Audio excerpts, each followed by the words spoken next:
ಲೇ ಶಿವ, ಆ ಮಳೆ ಹನಿಗೇನ್ಲ ಆಟ ಆಡಿಯೇ?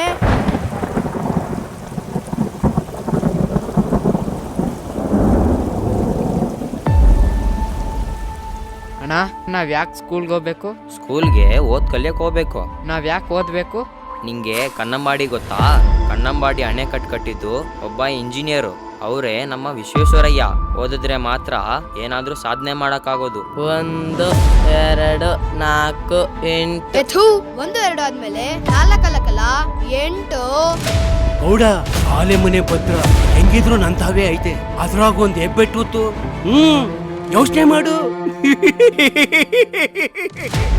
ನಿಮ್ಮಜ್ಜನು ಜೀತದಾಳಾಗೆ ಸತ್ತಿರ್ತಾರೆ.